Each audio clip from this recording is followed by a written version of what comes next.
D'abord, le préservatif, il ne faut pas résumer, je dirais, hein, la position de l'Église sur la seule question du préservatif. Il faut la resituer dans la conception que l'Église a de ce que doivent être les relations hommes-femmes et de ce qu'elle concède le projet de Dieu sur l'humanité, c'est-à-dire que hommes et femmes sont appelés à constituer une communauté de vie et je dirais, voilà, quels sont les moyens qu'ils prennent pour reconstituer cette communauté de vie, en sachant que l'Église estime son projet sur l'humanité, sur l'homme et la femme, est un bon projet, non seulement pour les chrétiens, mais pour ceux qui ne sont pas chrétiens.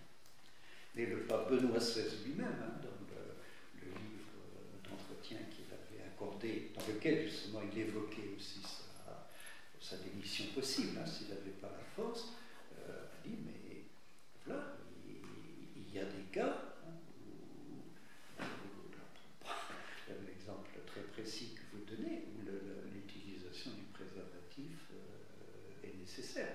Hein. Quelqu'un qui n'accepte pas, hein, la conception que l'Église a sur le mariage, sur la famille, il doit aussi tirer les conséquences dans sa pratique pour ne pas mettre en danger la vie des autres. C'est pour ça qu'il ne faut pas réduire au seul, hein, il faut le resituer dans le... Alors après, si, on le voit bien dans le débat actuel autour du mariage, hein, si la société dit, mais non, moi je ne suis pas d'accord avec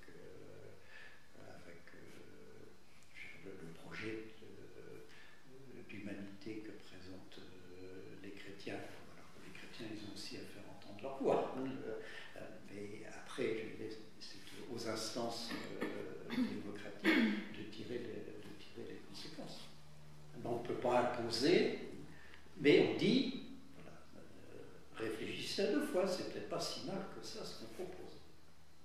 Donc vous n'appelez pas particulièrement cette évolution? Oh, c'est-à-dire, ma position a toujours été claire dans ce domaine. Hein. C'est-à-dire que pour ceux qui n'acceptent, enfin qui ne se reconnaissent pas, hein, dans je dirais la position de l'Église, je dirais, sur les relations hommes-femmes, sur le couple, j'ai toujours dit qu'ils ne devaient pas mettre en danger la vie d'autrui et utiliser les moyens en conséquence. Je ne suis pas le seul à l'avoir dit. Là, voilà. Mais, je dis, mais regardez, voilà, essayez de comprendre, hein, ce qu'il y a derrière ce que l'Église propose à ceux qui désirent suivre son message. Hein, sur quoi c'est fondé. En particulier, c'est fondé sur ce qu'on appelle notre anthropologie, c'est-à-dire notre conception, hein, de l'homme et de la femme. C'est que nous, contrairement à ce qu'on laisse entendre, on ne sépare pas le physique et le sentiment.